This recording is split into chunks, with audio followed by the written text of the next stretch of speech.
சளி பிடிச்சிருக்கு, இருமலாக இருக்குது, ஃபீவர் வந்திருக்கு, இந்த மாதிரின வார்த்தைகள் தான் நம்ம இப்போ அடிக்கடி கேட்டுட்ருக்க வார்த்தையாக இருக்குது.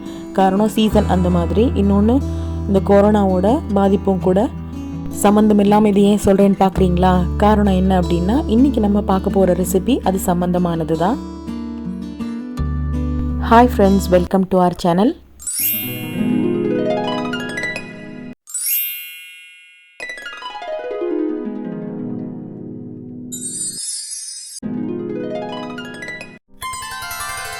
வாங்க இப்போ பூண்டு கஞ்சி எப்படி செய்கிறதுன்னு பார்க்கலாம். இதுக்கு முக்கியமான பொருள் பார்த்திங்கன்னா பச்சரிசி தான். பச்சரிசி பயன்படுத்தினா தான் இது நல்ல டேஸ்ட்டாக இருக்கும். அதுக்கப்புறம் சம அளவு பூண்டு எடுத்துக்கணும். நாட்டு பூண்டாக இருந்ததுன்னா பாதி போட்டால் போதும். இப்போ நான் பச்சரிசியை நல்லா 2-3 தடவை கழுவிட்டேன். இது நம்ம கஞ்சி மாதிரி தான் குடிக்க போகிறோம், அதனால் கொஞ்சமாக வச்சாலே நிறையா வரும். ஸோ இன்றைக்கி நான் 1 டம்ளர் மட்டும்தான் எடுத்திருக்கேன். கிட்டத்தட்ட 100 கிராம் அரிசி எடுத்திருக்கேன். இதுக்கு பயன்படுத்துறது நான் சைனா பூண்டு தான் நான் போட்டிருக்கேன். நாட்டு பூண்டாக இருந்ததுன்னா நல்லா உங்களுக்கு காட்டமாக இருக்கும், அதனால் கொஞ்சமாக போட்டுக்கலாம். நான் கிட்டத்தட்ட அந்த 1 டம்ளர் அளவே தான் போட்டிருக்கேன். இப்போ தண்ணி பார்த்திங்கன்னா 1 டம்ளர் அரிசிக்கு 3 டம்ளர் கரெக்டாக இருக்கும். நல்ல சாதம் பார்த்திங்கன்னா குழஞ்சிருக்கும். நம்ம ஜஸ்ட்டு கரண்டிலே மசிச்சு விட்டுறலாம், மத்து போட்டு கடையணுன்னு கூட அவசியம் இல்லை. 3 டம்ளர் தண்ணி எடுத்துக்கிட்டோம். இப்போ பூண்டு பார்த்திங்கன்னா நான் ஹாஃபாக வெட்டியிருக்கேன். ஒரு பூண்டை 2-3 வெட்டி போட்டிருக்கேன். அப்போ தான் சாதத்தோடைய பூண்டு கம்ப்ளீட்டாக கரைஞ்சிடும். இது நம்ம குக்கரில் அப்படியே உள்ளே தண்ணி ஊற்றிக்கலாம். நான் இன்றைக்கி பண்ண போகிறது டைரெக்டாக குக்கரில் போட்டுட போகிறேன்னா, ஏன்னா கொஞ்சம் இது அடிப்பிடிக்கிற மாதிரி இருக்கும் நம்ம தேங்காய் ஊற்றுறதுனால சில்வர் பாத்திரத்தில் வைக்கும்போது. ஸோ நான் நேராக குக்கர்லேயே டைரெக்டாக வச்சுட்டேன்.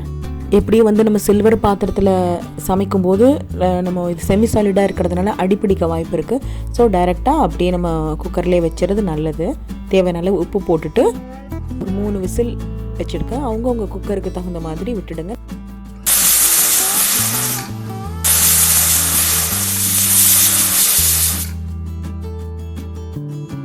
நல்லா ஸ்டீம் போன பிறகு எடுத்து பார்த்தீங்க அப்படின்னா நம்ம பொங்கல் கிட்டத்தட்ட வெண்பொங்கலுக்கு செய்கிறதுக்கு வச்சுருக்க மாதிரி தான் இருக்கும். நல்லாவே அரிசி குழஞ்சிருக்கும். ஜஸ்ட் இந்த டைமில் நீங்கள் ஒரு கரண்டி வச்சே நம்ம மேஷ் பண்ணி விட்டுடலாம். என்னென்னா நம்ம போட்டிருக்க பூண்டெல்லாம் நல்லாவே குழஞ்சிருக்கும். பாருங்கள், அது பூண்டு தான், அடியெல்லாம் பிடிக்கல, ஏன்னா நம்ம கரெக்டாக தான் தண்ணி வச்சுருக்கோம்.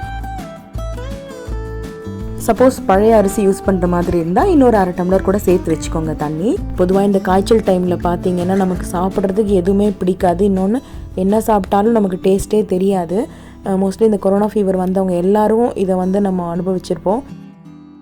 ரொம்ப நாள் சளி பிடிச்சிருக்கு அப்படிங்கிறவங்க 1 நாள் 2 நாள் நீங்கள் குடித்தாலே கம்ப்ளீட்டாக சளி சரியாயிடும். இன்னொன்று வாய்க்கு ரொம்ப நல்லாயிருக்கும். ஃபீவர் டைமில் யாராவது எதுவுமே பிடிக்கலன்னு சொன்னாங்கன்னா இந்த கஞ்சி ஒரு தடவை ட்ரை பண்ணி பாருங்கள், அவ்வளோ நல்லாயிருக்கும்.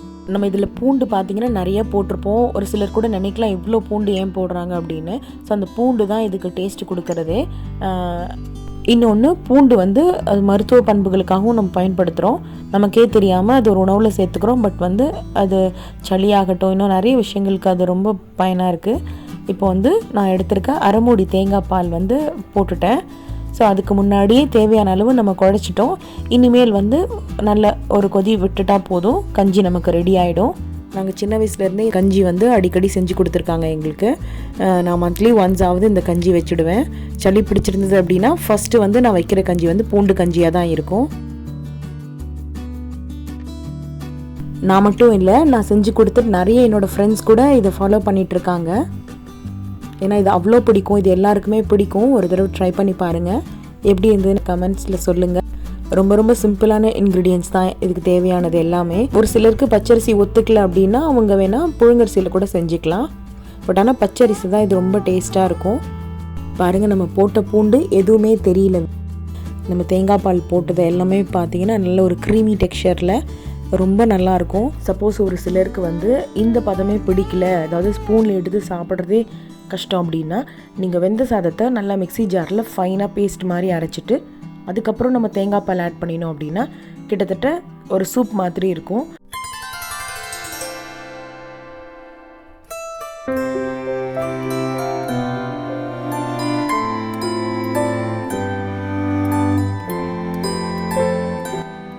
இந்த பேண்டமிக் டைமில் எவ்வளோ தான் நம்ம சேஃபாக இருந்தால் கூட நம்ம ஃபுட்லேயும் கொஞ்சம் கவனம் இருக்கணும். நம்ம தமிழர்களுடைய சமையல் பார்த்தீங்கன்னா உணவே மருந்துன்ற கான்செப்டில் தான் இருக்கும். நமக்கே தெரியாமல் நமக்கு தேவையான மருந்தை நம்ம உணவில் எடுத்துக்கிறோம். ஸோ அந்த மாதிரி ஒரு ரெசிபி தான் இது கூட. ஸோ ப்ளீஸ் உங்கள் ஃப்ரெண்ட்ஸ் அண்ட் ஃபேமிலிக்கே ஷேர் பண்ணுங்கள். கட்டாயமாக இது யூஸ்ஃபுல்லாக இருக்கும். அப்புறம் ஒரு சின்ன ரெக்வெஸ்ட், இப்போ தான் நம்ம வீடியோ ஃபர்ஸ்ட் டைம் பார்க்குறீங்க அப்படின்னா ப்ளீஸ் மறக்காமல் சப்ஸ்கிரைப் பண்ணுங்கள். அண்ட் ஆல்சோ பெல் ஐக்கானை கிளிக் பண்ணுங்கள். அதில் ஆல்ன்ற பட்டன் நீங்கள் ப்ரெஸ் பண்ணினீங்கன்னா தான் நான் போடுற எல்லா வீடியோஸோட நோட்டிஃபிகேஷனும் உங்கள் ஃபோனுக்கு வரும். முக்கியமாக இந்த வீடியோவை பார்த்துட்ருக்க உங்களுக்கும் இவ்வளோ நாளாக எனக்கு சப்போர்ட் பண்ண எல்லாருக்குமே என்னோட ஹார்ட்ஃபுல் ஆஃப் தேங்க்ஸ்.